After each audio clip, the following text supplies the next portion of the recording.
right, well, according to Maria in the office, we are live. So welcome parents to 7th grade curriculum night virtually. And we are going to start with an announcement from our assistant principal, Mr. Merrill. Good evening, everybody. My name is Chris Merrill. I'm the assistant principal of Madison Meadows. I want to let you know that Katie Clark, our new principal, is in the 5th grade curriculum night tonight. I just want to share really quick how the evening is going to go. Our teachers are going to present some information and to you about their classrooms and what your kids have been experiencing. And then we'll be answering some pre-submitted questions. And if there's any time remaining before 5:45, we'll answer any other questions that we can. One of the biggest questions I'm sure parents have right now is how hybrid learning will look once some of our students return to school. The answer to that is not too different. Students present in classrooms and at home will still be using computers to do daily work. Teachers will be providing synchronous instruction to both groups. They will provide breaks to students to allow opportunities for stretching, snacking, and demasking. But it won't be a one-size-fits-all approach due to the nature of each subject area and the approaches to learning that teachers use. We know that streaming our curriculum night is not ideal, but Google Meet does not support large groups well, and we didn't want to take the chance that things would crash.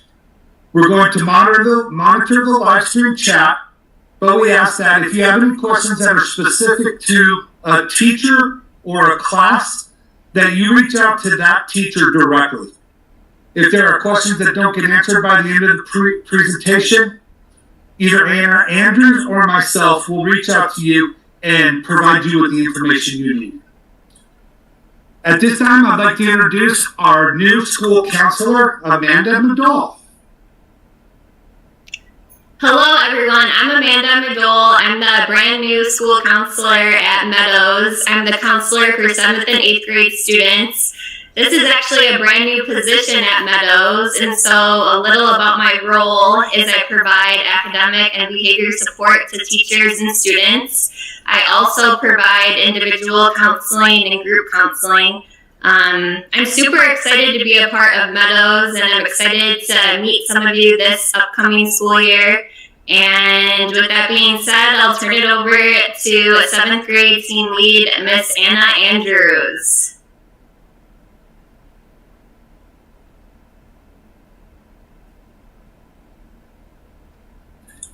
Anna, you're muted. If I had a quarter for every time that has happened over the last 3 months, I could retire. Thank you for the reminder. Okay, so thank you and hello again. I'm Anna Andrews. I am the 7th grade team lead. We are going to take you guys through a Google Slides presentation, and it's going to have the basic gist of what we are covering this year in 7th grade, and it's also the opportunity to meet some of the teachers, and we'll give a little bit of information about ourselves. So, a quick idea of who exactly makes up the 7th grade team. There's me, I teach individuals and societies. There's Jason Brusso, who teaches digital design. Heather Bursell, who teaches science and a course of individuals and societies. Tori Davis, who is with the 5th grade team right now. She teaches resource math to 7th grade. Molly Harbottle, who teaches science, also is not with us tonight. She'll be doing an 8th grade presentation. There's Noelle McClure, who teaches 7th grade math. Jen Menier, who teaches 7th grade language and literature. We have Rob Nelson, who teaches band and choir. Reed Putterbaugh, who teaches 7th grade language and literature, also not with us tonight because he is presenting with 8th grade. We have Angela Rand, who teaches resource 7th grade language and literature. Celia Sanabria Aguilar, who teaches Spanish. Joe Scaminacci, who teaches 7th grade math.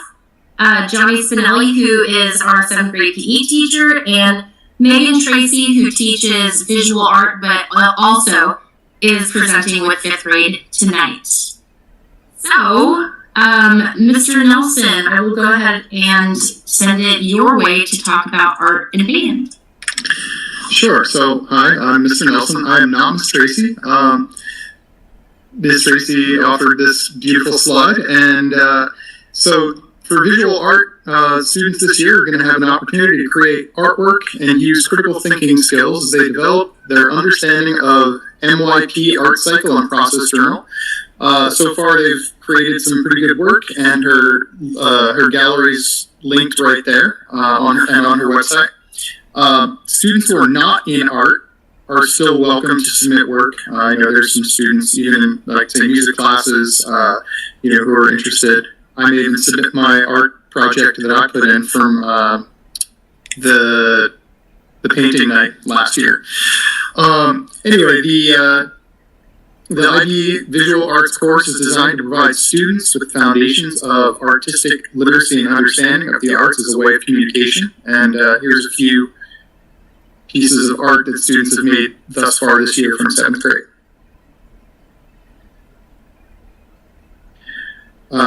Regarding band and choir, what we're doing this year is a little bit different. So we've got advanced band, we have choir, we have 7th and 8th grade classes, and this quarter I've got half a group in my advanced band of 7th graders and a full choir.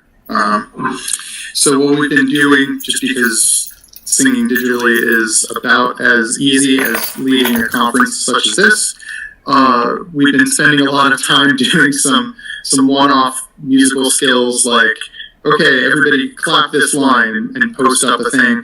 Clap this, here's how it goes, 1, 2, 3, and 4. You all go, and try and get some note reading done that way. All the classes are kind of doing stuff like that. And then breaking into, for example, the advanced band, they're breaking off into sections and creating some things together using that musical knowledge in the Band Lab digital audio workstation. The choir and the 8th grade band class are doing basically the same thing.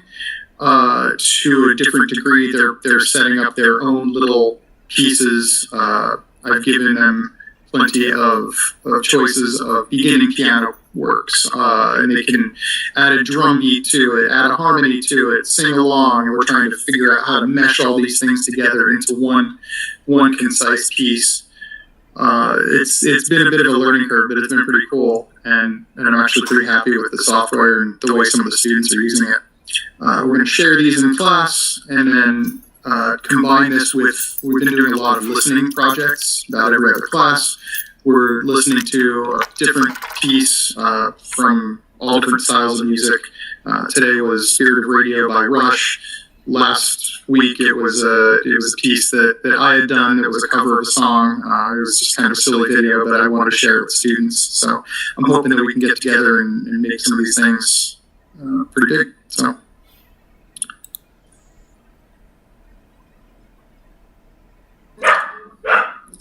Hello, I'm Jason Russo. I'm teaching digital design to 7th and 8th grade. So far this year, we've been focusing on digital citizenship, and specifically this unit we're on is in digital balance. Since we have so much screen time this year, it's become very apparent that we need to build in some lessons to find a way to have that balance. So that we're not just zombies at the end of the day and we disconnect from our families. So we've been actually spending a lot of time on nature and finding a way to reconnect with nature, even using technology. Throughout this year, students will be using a variety of tools to explore and create in the world. They're going to be using the IB design cycle. That's our most important tool. In this design cycle, we question, develop ideas, create a solution, and evaluate the design, so we're always improving. Some of the things we'll create this year, we'll do videos, animations, 3D objects, do lots with coding, even use some basic robotics, and engineering some solutions. So far you can see some pictures of just some postcards students made, digital postcards, trying to help elevate each other's mood during these trying times of too much technology. So hopefully on my webpage you'll be able to see a gallery of inspirational quotes and ways you can calm down and disconnect from technology. Thank you.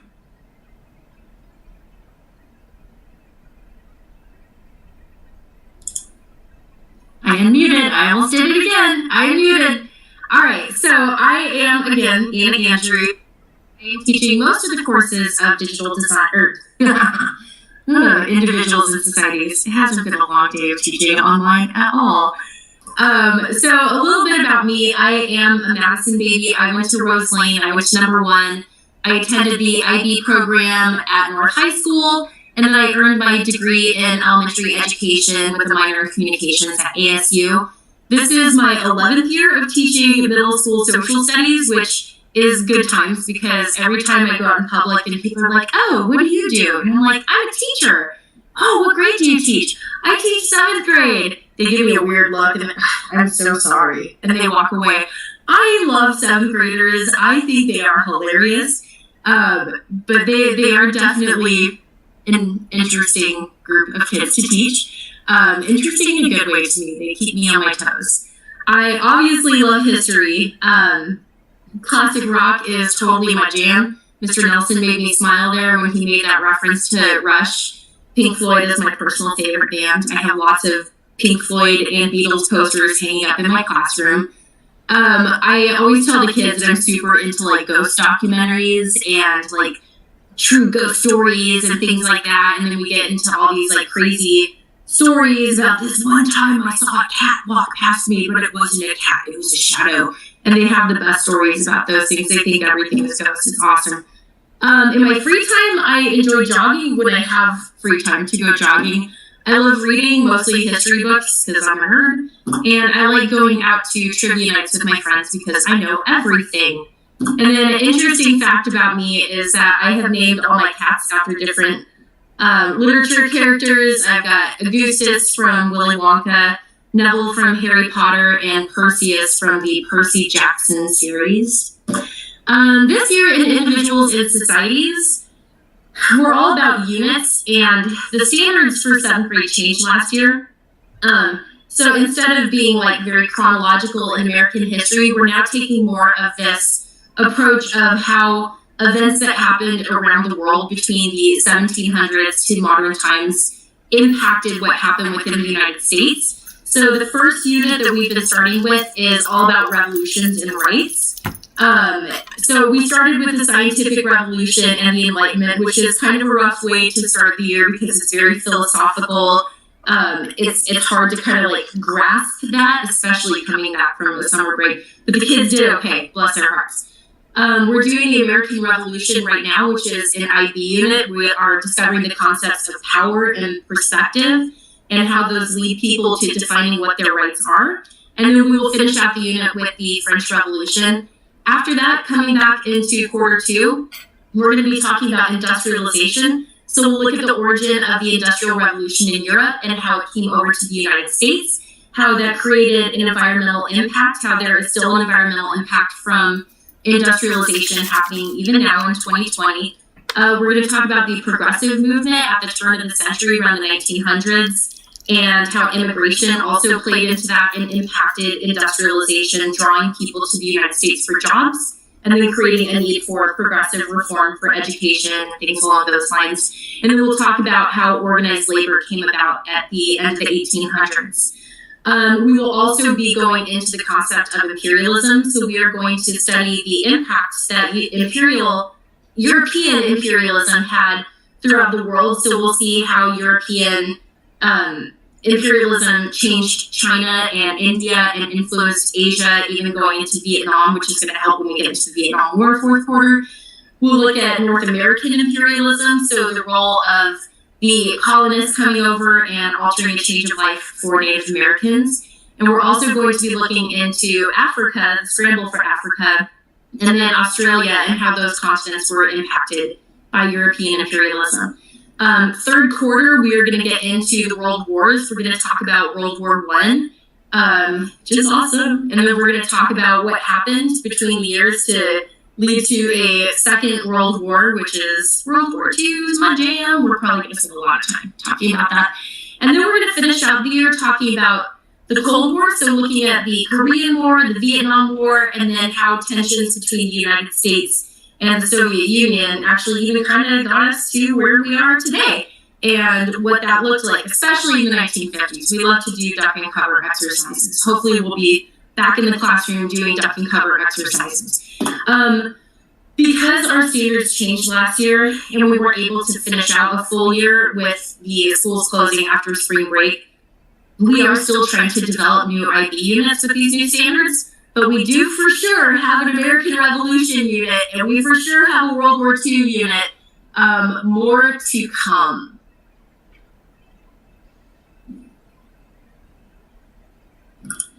All right, that's me. My name is Jen Minier. It's pronounced Minier, right? In case the spelling threw you off. I'm from Wisconsin originally. I've lived in a whole bunch of different states, Ohio, New Mexico, now Arizona. 4th year teaching at Meadows, 7th year teaching overall. I do a lot of stuff outside. And that picture up there, that is an official family portrait of me and my adopted puppy, Coco, who's actually she's right here right now. You can't see her. But I've been spending a lot of time hiking with her and hanging out and stuff like that. So lots of fun stuff.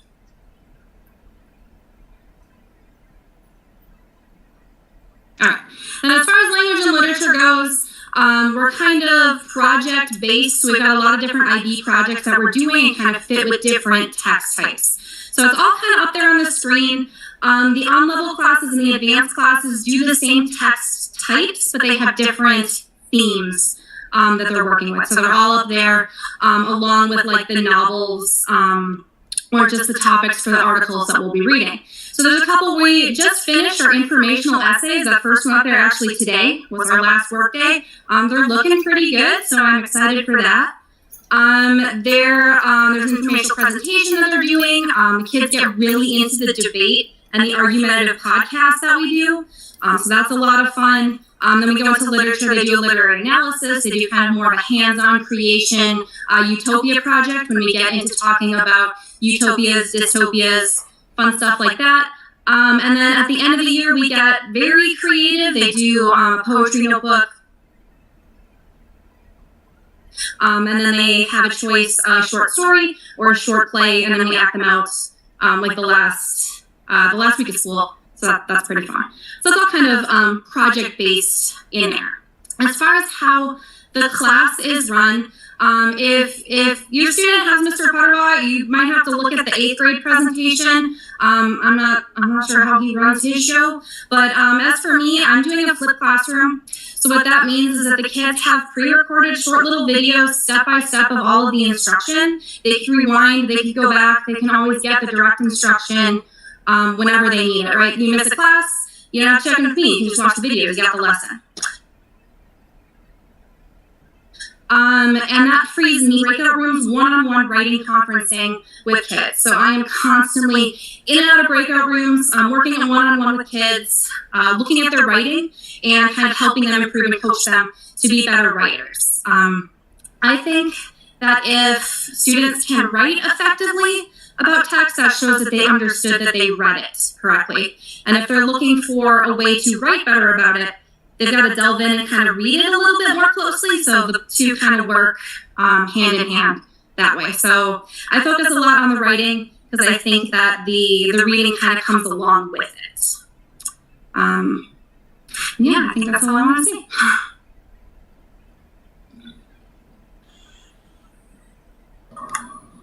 Hello, this is Angela Rand. That's me. I push into Miss Minier's classroom for language arts and support students that are on IEPs and receiving services within the classroom. This is my 2nd year at Meadows. Not necessarily new to teaching. I am from Michigan. I do have the only family at home is 2 pugs, okay? So that's about my speed here. Not as much hiking, but it's definitely the walks. But I can be reached all the time, and I do go back and forth in between different classes and even in our PE class, which I jumped into the other day to support a student. So I can be reached if there's any problems, and I try to follow the students and make sure that they are receiving accommodations and are having the service that they need to reach the curriculum within the classroom.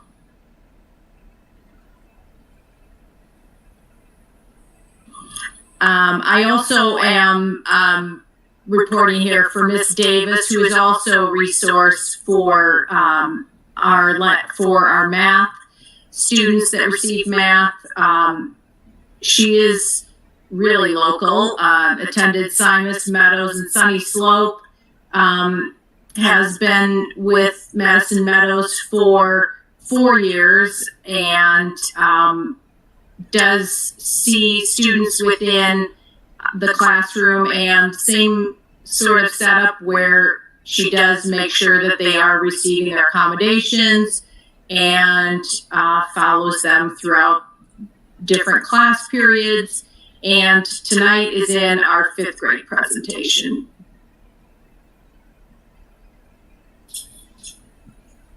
Hello everyone, my name is Joe Stamacci and I teach 7th grade math. This is my first year teaching at Meadows, but my 6th overall year teaching 7th grade math. My wife and I just moved to Arizona from Illinois this past summer, and we're loving it. I have a master's degree in instructional technology, which is very helpful, especially with this online learning. In my free time, I like to code, exercise, and golf. And for 7th grade math, it's my favorite content. 7th grade math is the best. Right now we're working on rational numbers, so negative fractions, decimals, and integers. Then we'll be moving on to ratios and proportions, and then expressions and equations, so working on algebra, and then geometry, and we will finish with statistics and probability.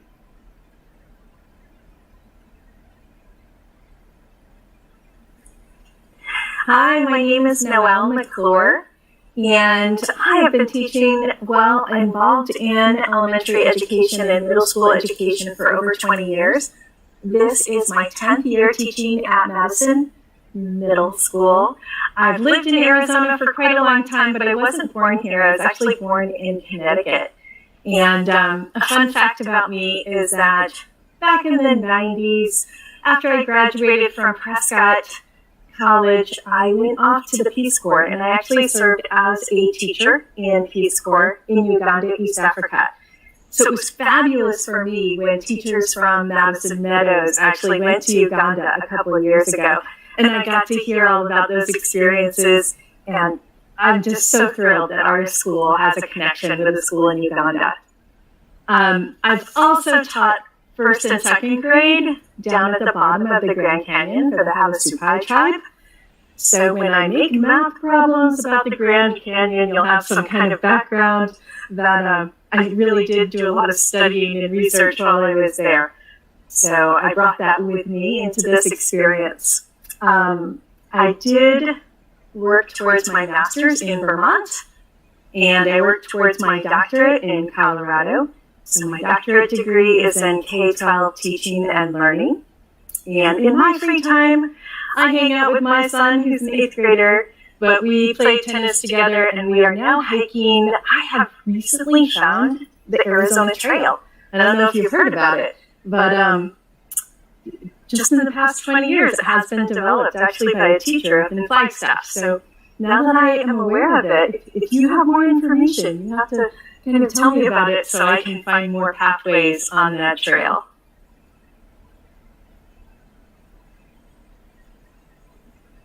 Thank you. I'm teaching 7th graders that are in the AEP program in math. So we are actually working on 8th grade standards. And we also, just like the regular 7th graders, we worked with number systems at the very beginning of the year. But we talked about those positive and negative integers, but we took it a little bit further, starting to talk about rational and irrational numbers. How would we put them on the number line? What does squared root and cubed root mean? So we went a little bit further and certainly looked at those Venn diagrams and how numbers fall into them. And now we are starting with linear expressions. So you may see a very common theme in that picture, that y equals mx plus b, where the m is slope of the line, and b is our y-intercept. So we are covering that right now. We're in the thick of it.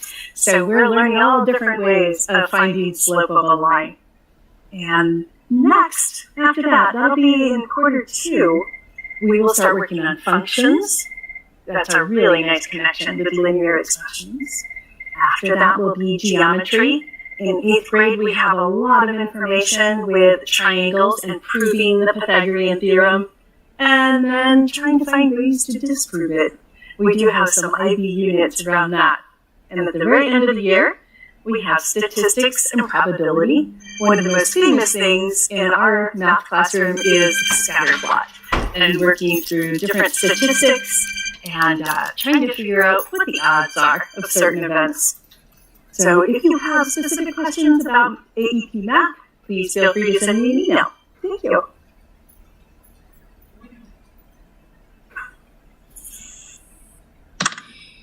Hey everyone, if you were wondering how a student got into the Google Meet, don't worry, I'm actually your child's teacher, believe it or not. Yeah, so I get that a lot. This is my first year teaching. I graduated from Grand Canyon University last year in the spring. I guess if you can call it graduating. I received the diploma in the mail because obviously the whole COVID thing. But I graduated, that's the important part. With a degree in secondary education, emphasis in physical education. I am loving being at Meadows so far. I'm having a great time, even in this interesting style of learning.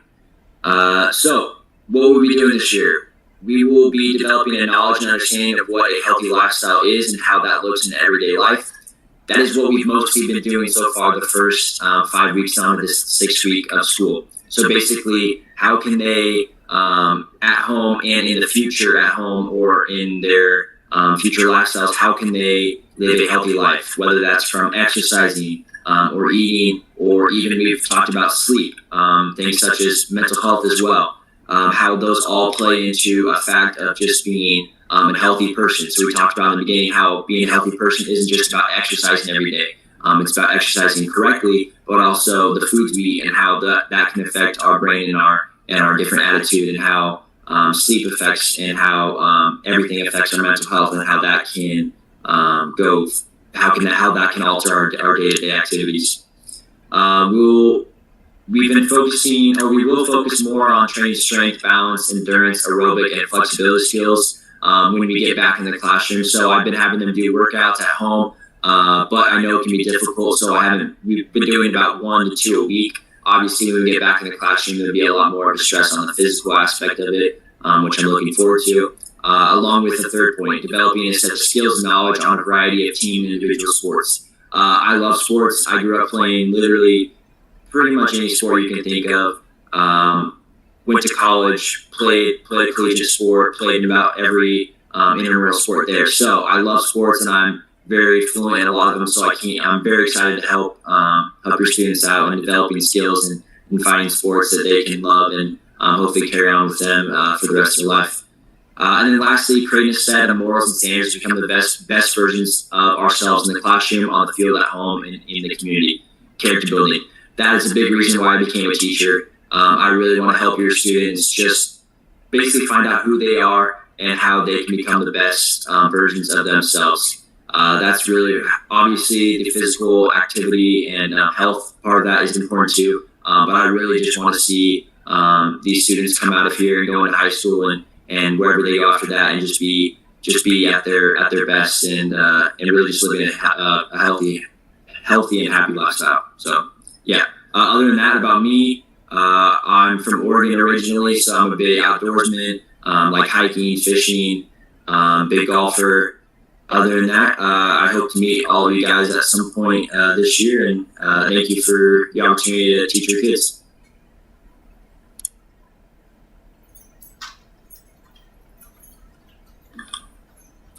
Hi everyone, my name is Heather Purcell, Ms. Purcell. I am also another new Meadows face. This is my 4th year teaching middle school. I've taught 7th and 8th grade science before. This year I'm just teaching 7th grade science and one section of individuals and societies. I also graduated from GCU, so lopes up. I was born and raised in Phoenix, love it here. I don't even mind the heat that much. I lived in India for 2 months and taught English, and also taught English in Turkey for 6 weeks. So I love the opportunity to travel and learn about different cultures and languages. I find those things fascinating. I also enjoy cooking, spending time with my friends and family. All right, so for science, what are we doing this year? We are starting our year in weather and climate. So we're finished with the water cycle, and we just started our weather and climate chapter. So that will be our first big unit, and our second one is our physical science, energy and motion. We talk about Newton's 3 laws of motion, electricity, magnets. That will be a big section that will cover at least a quarter to a semester of our instruction will be the physical science. And then we also have a unit for life science, and that's structure and function, and we'll look at plant cells, animal cells, and how they all work together to function inside a larger organism, such as our cells. And then we do a lot of asking the bigger questions. So how does this impact our world? How can this information make our world better? And what can we do to improve our lives and the lives of those close and far away? So how we started those questions with our water and climate, we were looking at water treatment and what it means to have healthy water and what it means to have access to healthy, clean water, and taking a look at different countries besides our own and their individual either struggles or triumphs with water. Was really interesting to look at, and the kids were designing their own water filtration system, like an at-home water filtration system. So we just wrapped up our first project, which was focusing on tying together the water cycle and water treatment. And then we'll finish off our weather and climate unit with weather and climate, which is our current chapter. So all the students' work is filed into their folders for Schoology. As far as grades, I usually update their missing work once or twice a week, usually on weekends. And as always, for those of you who have talked to Schoology, is the best place to find the most accurate grade for your student, the most updated grade. PowerSchool is not auto-synced with Schoology, so it has to be manually synced, which I do a few times a week. But yeah, I love teaching science. I'm excited to be at Meadows. I'm really excited to get to meet your kids in person and learn more about them. But I'm happy to be here and excited to see how this year goes.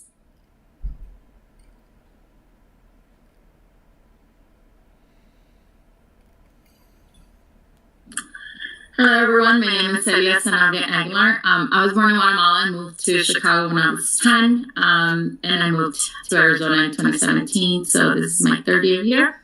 Love the heat, so I don't mind it too much. I've been teaching Spanish for 14 years in the middle school, taught in Chicago for 10 years, and this is my 4th year here in Meadows. I have a bachelor's in teaching of Spanish and my master's in bilingual bicultural education. I'm a first-time mom to a 2-month-old, so I don't know what free time is anymore. But, you know, when I used to have free time, I used to be active, and I used to love running and traveling and all that nice stuff. Hopefully I'll get to do that soon, but I don't foresee it in the near future. And as far as Spanish, we started the year with just kind of reviewing some of the basic topics they learned last year. We just started a unit on our daily routine, so we'll be learning basic vocabulary about our daily routines, comparing routines from, you know, our lifestyles here in Arizona versus styles in different countries in Latin America, and how those daily routines compare based on the location that people live in. Our next unit will be learning about foods. They'll get to do a recipe and share with their classmates, and then we can compile a book of recipes that can be found in many different countries in Latin America. And then the last unit for the year is Las Fiestas, which pretty much talks about the different celebrations and traditions and holidays that are happening throughout the year in many Latin American countries.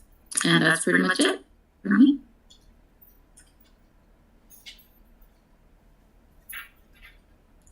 So we, as a team, came together and spoke about some of the stuff that we were kind of noticing as familiar trends that parents and students may be struggling with a little bit in this new platform of Schoology. And so Mr. Scaminaci put together a video so that you guys can see how to check grades, understanding that technology, as we have all learned very clearly over the last couple of months, technology is better for some than others. Shady at best, janky as my kids called it today. So if you cannot see this video because of technology issues, it is only a little bit over a minute long, but if it's one that you would like us to send to you, feel free to send one of us an email and we can forward the video to you. But for those of you who can see it, we will show it very quickly so that you can see how to navigate to find your kids' grades. Hello everyone, just a quick video showing you how to view grades in Schoology. So this is a student view, so I'm hoping that it looks similar to this on your end. There's options on the left-hand side here. You're going to click on the third one down, which is grades. And when you click on this grades tab, it will bring up a report similar to this one. You can see there are formative assignments with the assignment names below. So assignment 2, discussion, and test formative. You can see the scores of those assignments here on the right out of the total points. And you can also see that it shows missing assignments. So you'll be able to see if your students have any missing assignments. The grade at the top is the grade averaged together, so the grade all together. Same thing for summatives. You can see the total grade and then the actual assignment, the Rational Numbers Project in this example course with the score. And then at the bottom, you can see the final course grade. So once again, just click on that grades tab and there should be a report. This one is very clean and tidy since it is only for one course. I haven't viewed it from an actual student's perspective, so there might be some more courses. But I would recommend if you're having trouble figuring out what the information is, I would recommend you sit down with your student and they can walk you through all their different courses and grades and assignments. Thank you for watching.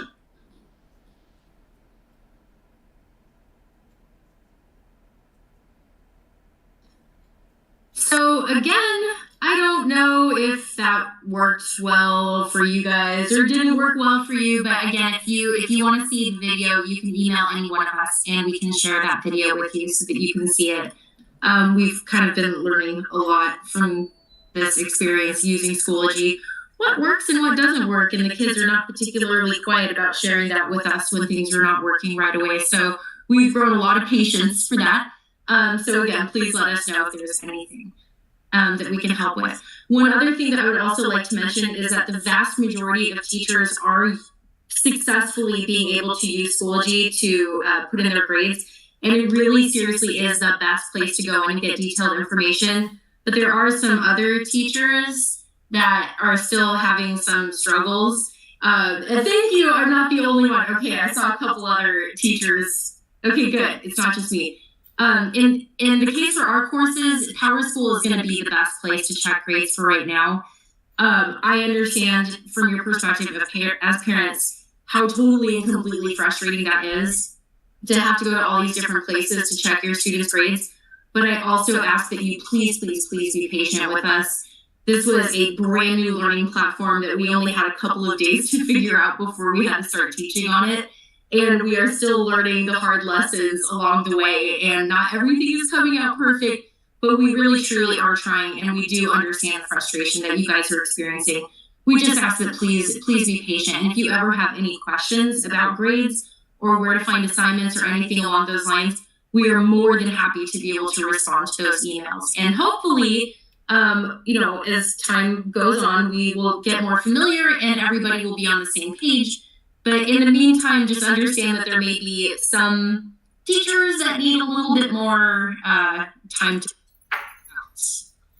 So we have here a couple questions that were submitted from the Google form that Mrs. Clark and Mrs. Rowell in the office sent out for information that parents would want to know when we are presenting on curriculum night.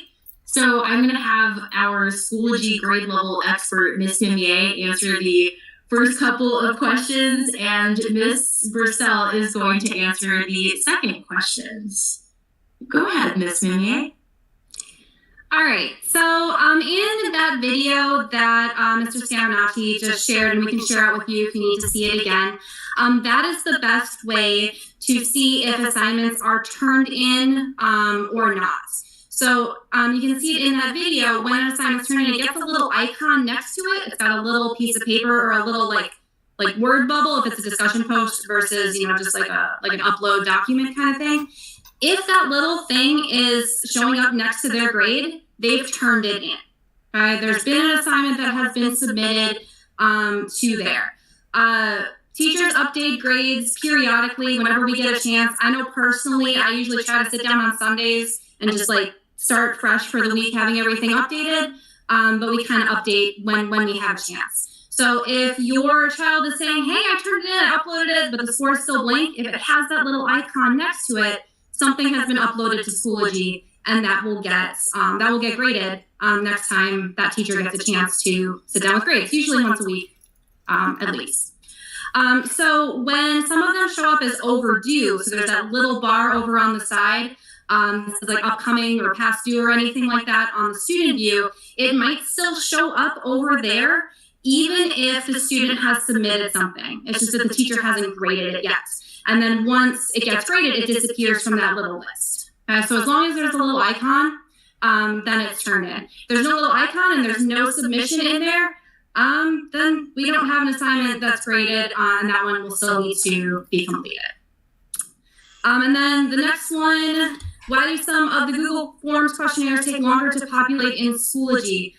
We've got this Google Sync kind of thing happening. So there's kind of Google Classroom functionality that's kind of imported into Schoology, but it's not as nice as it was in Google Classroom. It lets us do a lot more things in Schoology. We've got all these fancy things going on, plus the stuff that was in Google Classroom. So sometimes the apps get a little weird when you're doing that. I know I've encountered that. Kids all of a sudden couldn't see anything I posted using Google Docs. So that was a fun day where I was on the phone with IT for an entire class period trying to fix it. It was really fun. So sometimes those Google hiccups happen for some students. Sometimes they happen for other students. Usually I tell them to refresh it, close out, go back in. A lot of times that fixes it. The other thing that we found is when building an assessment in Schoology's program. Okay, so they've got a program that you can make it. That's not a Google form, but it's another kind of assessment type. It does a lot more fancy things. You can do drag and drops. You can highlight in passages and all kinds of stuff that you can't do in other programs. That doesn't always give them their score right away, which is kind of frustrating, especially if you're using it for a quick check. Here, try this, see how you're doing, and then that's what we're going to work on today. It's not always immediate. I found that usually if kids refreshed it by the end of the class period, their score would be there. But every once in a while, you got to wait till the next day for it to come through. And it seems to just kind of be a random technology thing.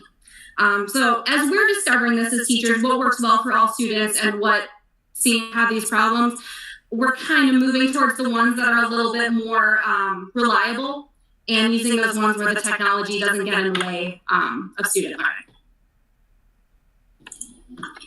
Okay, so I should have knocked on wood when I started talking trash about technology, because as soon as I made a comment about technology being glitchy, Miss Purcell got kicked off and her computer restarted.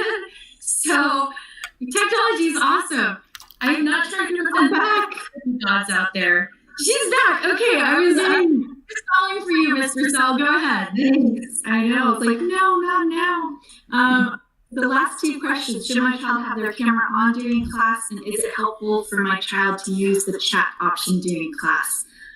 Yes, to both. It is helpful. I try to remind my students to turn their cameras on. It helps me kind of get to see them, read their body language a little bit, and see if they're engaging or if they seem confused. Or Ms. Andrews is even saying like if they need a break, if they're seeming really wiggly. And then for the chat, I use it frequently to kind of do check-ins and see if students need help or if they're understanding. So I encourage my students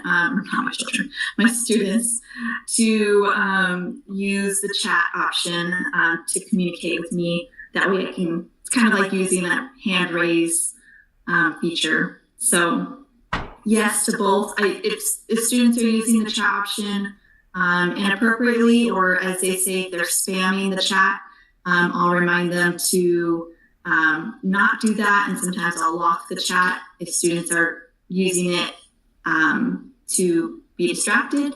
But generally, it is a very helpful tool for me, and I think most students or most teachers would agree that the chat is very helpful when used correctly. All right, parents. Well, that concludes our presentation for 7th grade curriculum night. Again, we would encourage any of you to reach out to us at any time for any questions. Things are changing. I would love to say week by week, but really it feels like things change day by day.